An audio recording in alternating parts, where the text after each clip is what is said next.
Today we have once again Don is back with us, and we're going to talk about copyright because the other day, well, about a month ago now, Don posted a copyright infringement A PSA, a public service announcement. public service announcement. He likes to call it. He's a little upset, which is understandable. So anytime somebody's stealing your images, I can totally understand why you're getting pissed. I get it too.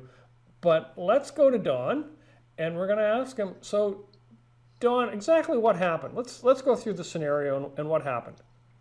So somebody stole my photograph and an image that I had taken a number of years ago now, in 2010, but it doesn't matter how old it is. I still own the copyright to my images, as you do to yours as well. You don't have to register the copyright to it. As soon as you press that shutter button, that image is yours. You own the copyright. And so somebody had taken my photograph, claimed it as their Before own. we go too much further, let's just amplify this. It's not that they've taken the photograph; it's they've downloaded it. The one I saw of you, which I thought was like just blatantly, the guy was I can't think of anything else but saying a-hole. What he had done was he had taken an image of yours and then tried to sell it as his own. Absolutely. He uploaded it to his own Flickr account. And even when some people were saying, like, great image and what have you, he said thanks, taking thanks, taking ownership of my work. And that bothers me a lot. Oh, that's A lot of times people will photograph or take my photographs and they'll share them on social media or anything, but they're just sharing something that they found online, and that's also illegal. But it doesn't hit home as much as when they're claiming it's their own and taking praise for my work as if it is their own, and that bothers me quite a bit. Well, yeah, that's one of the things. I think every photographer would freak out. There's a couple websites, I can't think of the name, thieves that list all sorts of people that are using other people's work. Some of us are, Trey Radcliffe for one, to mention a name, he puts his work out there as Creative Commons, and as long as you link back to his website, he's happy with it. That's fine, but also the Creative Commons license, which you can choose in many different flavors, all the way to being in the public domain, which I don't recommend. But in most of them, that would still disallow somebody from taking your work and claiming it as their own. You still want to protect it in as many ways as you can. Oh, totally. So there's two things we're going to talk about. We're going to talk about people who are taking your work and claiming it off as on their own, but there's also businesses that are taking your work and putting them on their website for their own personal use and gain. So those are two different things that are happening. It just happened with you. This time was somebody had taken your photo, put it on Flickr, and called it their own work. Yeah. Not a cool thing. Not a cool thing. Not a cool thing, but there's little that I can do legally in that scenario. There's a number of reasons why. He's not from this continent. So it becomes very difficult to pursue copyright claims from Russia or Israel or any place that is non-English speaking for one, but also that might have different copyright laws. So that becomes a problem with the internet because you never know where somebody's going to be based. I can, for commercial infringements, I use a company called Image Rights, and they've got lawyers in many countries across the world. And so if somebody steals my image in Italy or in France or in Poland, then yeah, they've got lawyers in those countries. And so they can pursue a commercial copyright claim.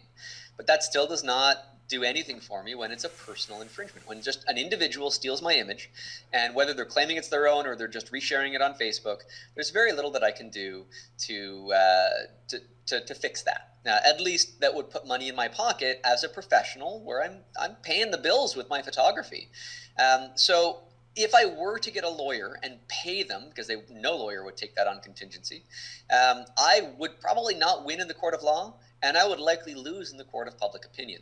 And so here's the scenario where if somebody takes an image and you try to protect your own rights that they have violated, one of two outcomes I have found usually happens. Number one, they're incredibly apologetic and they will take the image down and they apologize because they did not know the law. They did not know what copyright actually means. Or, and this has happened a few times, they get just disgruntled. And people get just arrogant and they think that they are right and you are wrong and they've done nothing wrong, and how dare you approach them about this, and then they talk bad to all of their friends and everybody in their social networks about you. And so what have you gained in that scenario? Well, you've probably lost something. And so it's not a battle that I really choose to fight very often, unless it's directly pointed out to me, or if I'm trying to make a point and maybe do some public shaming, which in the post that you're mentioning, Bob, I did. And I think that that was deserved at that point, because I knew that I could not approach that from a legal perspective. It was not commercial. And I made a point of that. And I know very specifically that people have gone from that post, they've gone and searched for their images online, and they have found people infringing on their work, and they've been taking actions against it. And I want to empower anybody listening to this episode to go and do the same, because there is a process that you can go through, a very easy process, to figure out where your images have ended up that you might not have intended them to be. A valid point. But okay, the first thing you mentioned was copyright. So let's talk about copyright. You as the artist, you as the photographer, when you click the shutter button, owns a copyright. That's right. Okay, so here's... And the law is actually pretty clear on this too, in some strange ways, because if you're walking down some tourist attraction and somebody approaches you and says, "Hey, can you snap a picture of me and my family?" and you take that picture, you actually own the copyright to that picture of that family. That's my point. Yeah, and so whoever presses that shutter button, unless there's a contract or you're under the employment of somebody and it's in your job description to be taking pictures, if you press that button, that picture is yours. Now, that's kind of a gray area scenario where how are you ever going to enforce your copyright? You give it to them. It's theirs. It's a gift. But the fact is that if anybody were to take a picture of my family in that scenario and I post that on Facebook, I am violating somebody else's copyright from a legal perspective. So talking about this from a legal perspective, you own the copyright to any image that you take. There is a slight difference here too, though, because you can also register the copyright of your photograph. In Canada, it costs about $50 per photograph to register the copyright, and that goes to the Canadian Intellectual Property Office, and you get a little certificate saying that you've registered the copyright to that. And in the Copyright Act, that entitles you to more strict remedies or actions that you can take against people if they violate your copyright because you have taken the action to register it. You can claim more than actual damages. You can claim statutory or punitive damages if you were to go to court in that particular case if it's registered. But in any case, you can enforce your copyright. A lawyer would be happy to talk to you if somebody has taken your image and is using it commercially without your consent, permission, or compensation. All right. So, yeah. In the States, I understand, it's like you can send in a batch. Oh, you can send in an entire year's worth of images all at once, and the cost is $35 for the entire set. And so Canada is a little bit behind the times in that regard, but if you are a prudent photographer in Canada, you can register your copyright in the United States using their copyright system. So it doesn't necessarily cascade back to Canada, but the US has a greater population, and so if you register your images there and somebody infringes on your images in the United States, then any US lawyer would just be laughing all the way to the bank with you on that one, because that would be registered and you can make some money off of that. I'm not saying that you should just go and pursue every copyright infringement claim, but if people are making money off of you without you seeing any penny of it, you should get your fair share. Well, yeah. If it's a business, I can certainly understand that one. Okay. So in this realm, how often do you spend looking for your images that are borrowed, illegally used, and what is the actual funding that you would charge for somebody, and then what is actually your amount of funds that you actually pull in from image rights when you do Sure, this? I'm happy to talk about these numbers. I'll typically spend 1 day a month and maybe a few hours during that day to scour the internet using 4 different services in order to find out where my images have shown up online. So why don't we talk about that first and figure out where you can find the images. I'll typically start with Google Images.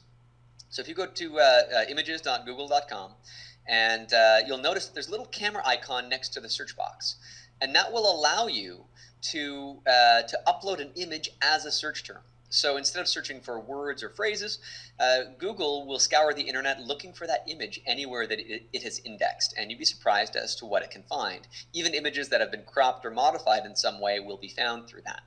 And so Google has the biggest database for it. But Bing, a search engine that I don't often use, but it's great for its image search as well. And it has a different catalog of the internet. And so it'll do the same thing, or reverse image search, and you can find places where your images will show up on Google and Bing. And there is a dedicated search engine for this called TinEye, Tineye, and it has a smaller database, and it's not. If you've got something that is heavily infringed on, like I've got a couple of images that are, it's a great third resource for that. But all of these three, you have to knowingly take one image and search for it specifically. And that can be tedious if you say, okay, well, I've got hundreds of images that I think might be infringed. How do I go through every single one of them without wasting my time? And that's where Image Rights International comes in, which is the fourth pillar. And they have a system where you can upload all of your photographs, and it has a bot that will crawl across the entire internet and look for them all periodically and catalog them all. I just got an email from them today saying that they've discovered 285 new incidents of my images online. Some of them might be authorized, some of them might be commercial, and I've got to go through and figure out what's what from that. And so I upload everything to them, and that's a paid-for service. I pay them to offer this to me, but as a professional, I think that that's a worthwhile investment. So those are the four things that I will do to find the images. Now, once I have found an infringement, and it's a commercial infringement, if it's anywhere outside of my local area, then I send it to Image Rights. And depending on what tier of service that you have, they'll take maybe a 50-50 split, or the way I have it, I get 55, they get 45 on the split. And I don't pay them a penny. They're working on contingencies. So if the case is settled, then they'll get their pay from that. And so this is how I can enforce my copyright without drowning in legal bills as a result. And I've got a lawyer local in Toronto that has a very similar deal with me as well. So the typical amounts might be anywhere from $500 to $1,500 that a settlement will be for. The biggest settlement that I've had was for $5,000, and that was for a fairly big case. And I'll get my cut out of that. Now, when I'm licensing an image, depending on the usage, I'll license for around those rates. So it's just me trying to make my money back from these particular commercial infringements. And I want to do a live search right now and see if we can kind of go over what this process would be like and see what Google Images is all about for us. Let's go for it.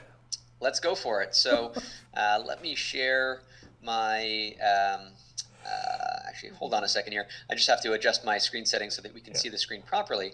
I'm going to be sharing my Google search, and I'm pretty sure I'm going to find an infringement that I have not noticed before, but you'll see some that might even be actively pursued or things that have been settled and they now have a license to use it. But you'll see what the process is that I go through here. So you should be seeing my Google screen right now. And I'm not sure if I click on images up at the top. If we go to Google Images, whether it's Canada or the US or anywhere, you'll see this little camera icon, and it says search by image. So if I click on that, you can either paste a URL where you found the image online on your own website, or you can upload an image. And I'm going to browse and find, where am I going to go here? You're probably not seeing this on your screen. I'm just going to find an image that I know that gets infringed a lot. It's an aerial photograph that I've taken of the city of Toronto. And so that is being uploaded right now. And so this is the image. And if I were to go down through this here, I will find a lot of places online where it is showing up as potential places that it's showing up on Pinterest, on forums, amazing views of Toronto's blah, blah, blah. I can't really pursue that stuff. That's just blogs and what have you. On the second page, there's my website. Toronto News, I can't remember what that one is all about specifically, but I can go through here, homeaway.com, Toronto, the best city, life is good, gracelove.com, or .wordpress, that's a blog, and so that image is showing up all over the place in all of these different, what's this? If you didn't have to worry about money or a job, where would you live? Quora.com. That sounds interesting. Let's take a look at that. And so I'm not sure what this website is, but this is a legitimate post that has my image right there. My watermark is half cropped off on the bottom from this current view. Now, if this is commercial infringement, I'm not sure. It could be a magazine, it could be a blog, and so that would be on the line for a lawyer to potentially take a look at. I remember seeing one when I was doing the images.google.com in the US image search, and searching here and uploading that exact same image. It was giving me different results. So whether you're using google.com or google.ca, you're going to have a different set of results. And in here, there was one, what is this? ILAC Toronto something, looks like some sort of conference possibly. But the URL that's loading up at the bottom is .com.br. So this is clearly my image being used across this banner of this foreign website. Now it's got this map to where they are in Toronto, 920 Yonge Street. So that might be something pursuable by my lawyer. If the content is international, then I might give that to Image Rights International, and they will find that, because that is clearly a commercial infringement that I had not discovered until right now. So there we go. That's how you find your images being misused on the internet, and then the lawyers take over from that point. I'm sorry. I laugh when guys trying to cut off your signature at the bottom. And oh, come on, people. What are you thinking? Actually, I have to stress, I am no lawyer. If you need legal advice, don't come to me. I'm not a lawyer. But I know that in the Copyright Modernization Act, I think that came about 5 years ago or so in Canada, they have legal language in the Copyright Act now that defines rights management information. So if you add rights management information to your photograph, which could include a watermark, or it could in the back end having your name associated with your image in the metadata, or the same thing for a movie that has credits at the beginning or the end, that's rights management information. If that information is removed by the infringer, then that gives you stronger remedies in the Copyright Act to enforce your work, because it shows some sort of malicious act where there was known information saying that this image was the property of somebody else, and you've removed that, which you can't claim the same level of innocence by doing so. And so having a watermark is a good thing, especially if people crop it off and you're pursuing that with a lawyer. You didn't crop it off. You left half it there. Like, come on. Well, slap yourself in the head, you turkey. Well, see, there's a couple of websites that I use to optimize my images, and one of the things that they do when they optimize is they will rip out the data in the background. That's right. And so that's why a watermark on the front is a useful thing. There's also a company out there, I believe they're called Digimark, and they use a type of stenography, which is hiding information in the image itself. And they're able to basically embed your copyright information in the image without it being noticeable in any way, and it can survive edits as well. The theory behind that, and I'm oversimplifying what they do, but let's say we've got an 8-bit image.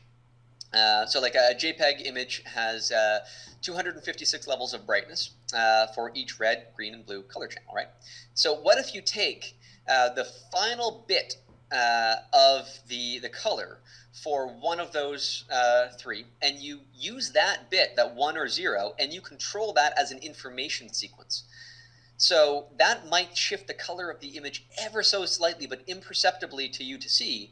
But if somebody would be to read that image, take that final bit, reassemble that as information, your name will be spelled out within that data, hidden behind the scenes of the image that nobody could see. And if they just take the image verbatim from your website or anywhere they find online, that information would still be maintained, even though they don't see it there. So it is a way for you to watermark your images in a little bit more of a clandestine way, but it lets people know that, yeah, you're caught red-handed. This is somebody else's photograph. You cannot claim it as your own. Yeah, it's interesting to note that if you are going to look for your images through the Google, and I believe it's also through Bing, that if your images, if you're trying to use it by URL, if your images are on 500 pixel or in SmugMug, it's behind a firewall, so they block that. You can't do it that way. You have to manually upload the images. It's also, I haven't tested this. I know because I did it the other day. And yes, some of my images are not where they're supposed to be, but I'll explain that one later. if you're uploading a large image, it takes a little bit longer. So if I'm uploading a 2 gig or a 5 gig to 8 gig image, it takes a little bit longer to upload than it does for a 500 gigabit or a 1 meg or a 2 meg. Most of the stuff I do, I always try to make sure, I work part-time at London Drugs, so if the image is less than 500K, London Drugs can't print it. So a lot of times I try to run mine through tiny PNG, so if you're going to hoof it, you're not going to be able to print the darn thing anyways. So that's one of the ways that I kind of protect my images. Well, here's the thing, though. If anybody were to steal your image off the internet and print it, regardless of what resolution it is, if that is their mindset, they would never buy it from you to begin with, right? So I don't want to hurt the people that would legitimately buy my images and legitimately license my images by reducing the quality of them to a point where it hurts the bad guys and hurts the good guys. I don't care about hurting the bad guys because they're going to steal my image whether I want them to or not, whether I do anything to try and prevent them. If you really want to steal a photograph and it's loaded up on SmugMug and they've disabled the right click and you can't just save it directly, if somebody was really enterprising enough, they just press the print screen button on their keyboard and they've got a copy of whatever was on their screen and they can crop it down to the image and do whatever they want with it. You can't stop that. You can't stop There's no way for you to control your work unless you just don't put it online. And I do not think that that is something that I would ever recommend. You want to share your work. You want it to be out there. And I hate this. Whenever you go to the movies, and you see at the beginning, they say, oh, filming the movie in here is illegal. Don't do that. It's against the blah, blah, blah, blah, blah. It's like, oh, do you think anybody sitting there already with a camcorder set up is going to see that and think, ah, geez, you know what? I didn't know it was illegal. I'm going to go home now. All it's doing is annoying the heck out of the people that are legitimately paying to see the movie there and enjoy it. So you do not want to hurt the people that are just genuinely enjoying your work. And if somebody loves it enough to buy a print of it, then they're going to buy a print of it. Yeah. So, but yeah, no, I agree. I agree with you there. There is another option, and believe it or not, I did actually find one of my images that was in dispute, and it was done Google. I didn't do it. Google had already put the item in dispute. So when I did a search, it came up with DMC. Click on the DMC, and it actually said, no, it's in dispute. It's copyright infringement. So that's one of the things I had never seen. Too. If I do a search on the internet for Toronto skyline or even just Toronto images, I might get that photograph that I showed you showing up in the Google Images results. And so a lot of people have the mentality that, oh, if I can find it on Google, then it's free to use. And that's unbelievably wrong. You cannot use something that you find on Google. However, if you go into the advanced settings on any Google image search, there is a checkbox for you to say show only images in the public domain. And now my image wouldn't show up there. But that is not on by default because it would create a far more limited pool of images to see. And so while Google does have that ability, very few people actually know about it, and so its usefulness is mitigated by that. So yeah, if it's in dispute, I have images that will show up there, my Maple Leaf flag image, my Toronto skyline image, and the one that I had made a post on, which I call Try. It's a small little plant growing up on a railway track. Those images are my 3 most infringed photographs of all time. And those are the ones that I'll typically scour the internet for. And sometimes if I find somebody like legitimately using it for nonprofit work, I'll say, okay, guys, you know what? You shouldn't be doing that. I'm not going to sick my lawyer on everybody, but funny enough, if we have time for a story, Bob, I was approached by an organization nearby, a few hours away. And they had asked me what it would cost. They were a nonprofit. They asked me what it would cost to license my image. And I usually have a lower rate for nonprofits. But I just wanted to make sure that this was a sort of a volunteer-run, small little organization. So I went to check out their website. Well, they're already using my image. And so they're already using it, and they send me a note saying, hey, is it possible for us to get permission to use it? Well, if you were honest about the fact that you were already using it, that would be great, and maybe we can come to some sort of arrangement. But I used a tool from the Internet Archive called the Wayback Machine. And what the Wayback Machine is it'll periodically crawl across the internet, make a record of a website as it was in the past, and it'll let you go through. And so I typed in their website, and I went back about 2 years, and the image was on their website 2 years ago. So they had been using my image for 2 years, and then now out of the blue, they asked me for permission to use it, and they say, oh, we'll give you credit, we'll do all this, we'll give you exposure. It's like, no. You've been using my image for 2 years. Here's an invoice for the usage. Pay it, or, I have to get the lawyer involved. At this point, I mean, if you would have just been honest with me and said, you know what, we made a mistake. We've been using this image for a while. Somebody new on our team has told us that we need a license to use that. We're asking for that now. I probably would have said, yes, thank you for your honesty. But when you're lying to my face, it just... There's a lot of this happening on the internet because people just don't understand copyright. And to us as photographers, we need to defend our copyrights. Even if we're just informing people that they are doing wrong, people don't know that they're doing wrong, and it becomes pervasive across the entire internet. And a lot of photographers are losing money that they don't even know about because people are just taking their images. And without naming names again, I know specifically that some companies out there find it more profitable to steal images than to pay for them. Because if you steal 100 images and you have to settle on 2 or 3 copyright claims from that whole set of images, that would cost you less money than licensing all 100 of those images. So it makes financial sense for companies to steal your work. And that should never be the case. And that's only the case because so few photographers actually go and search to find out where their work is being infringed. So I want this to empower people to go out and search for their images where they may be online and take action against it. Awesome. I totally agree. I'm not going to argue with you on that point. I totally agree. So at least once a month, you guys get out there and you start searching for your images. Again, we've shown you how. Join Image Rights. Get on with image rights, get out there. I'm not sure what it costs, whether it's free or not or whatever. Look into it. Challenge anybody that's using your images. At least, find out where they're being used and then go after these guys. Stop letting them use our images for nothing. Know your copyright, at least a little bit of your copyright infringements. So where can they find you online, Don? So my website is donkom.ca, donkom.ca. And if you have any questions about the stuff that we talked about in this or any of the previous episodes, feel free to send me an email. My email address is there. I'm always happy to talk about this and fill in any blanks. And if you're curious as to where you can find my ramblings and other places online, you can check out my podcast at InsideTheLens.com as well. Awesome. So Inside the Lens, Google+, you're on Facebook. I share your Facebook, so if anybody's looking to follow me on Facebook, you'll find Don there as well. All right, we got to go.